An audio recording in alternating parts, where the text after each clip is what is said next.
నమస్కారం అండి.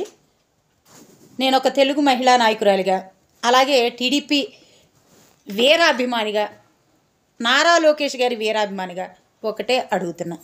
నారా లోకేష్ గారిని డిప్యూటీ సీఎంగా చేయండి. దీన్ని చాలామంది వ్యతిరేకిస్తూ చాలా రోజులు బట్టి ఈ చర్చలు నడుస్తున్నాయి. దీని మీద నా తెలియక అడుగుతాను. రాష్ట్రం 2019 నుంచి అధపాతాళానికి పడిపోయి టీడీపీకి అసలు మనుగడే లేదు అనుకున్న సందర్భంలో నారా లోకేష్ గారు ప్రజలకి, కార్యకర్తలకి నేను మీ అందరికీ అండగా ఉన్నా అని చెప్పి నారా లోకేష్ గారే బయట తిరిగింది. సైకో జగన్మోహన్ రెడ్డిని ఎదిరించింది, నిలబడింది, కార్యకర్తకు బలం అయ్యాడు, కార్యకర్తకు అండయ్యాడు, ప్రజలకు తోడయ్యాడు. మీ సమస్యల్లో నేనున్నానన్నాడు. ప్రతి మహిళకి అన్నగా నిలబడ్డాడు, ప్రతి తల్లికి బిడ్డగా నిలబడ్డాడు. సమస్య ఉన్న ప్రతి ఇంట్లో అది నా ఇల్లే, నా సమస్య అన్నట్టు ఫీల్ అయ్యి వాళ్ళకి న్యాయం కూర్చాడు.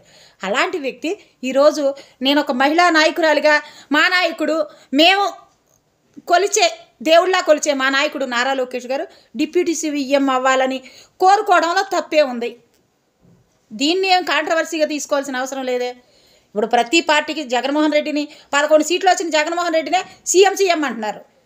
మరి పవన్ కళ్యాణ్ గారిని సీఎం అంటున్నారు. మేము సీఎం అని అంటలేదు, డిప్యూటీ సీఎంగా చేయండి చాలు. మాకు భరోసా, కార్యకర్తలకు భరోసా, రాష్ట్రానికి భరోసా.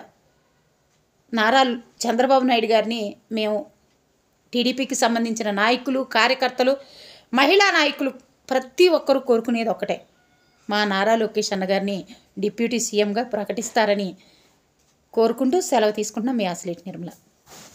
చూసారు కదండి. మరి ఈ వీడియో కనుక మీకు నచ్చినట్లయితే ఒక లైక్ కొట్టేసి మీ అభిప్రాయాన్ని కూడా కామెంట్ బాక్స్లో తెలియజేస్తూ ఇలాంటి ఇంట్రెస్టింగ్ అప్డేట్స్ కోసం మా ఛానల్ని సబ్స్క్రైబ్ చేసుకోండి.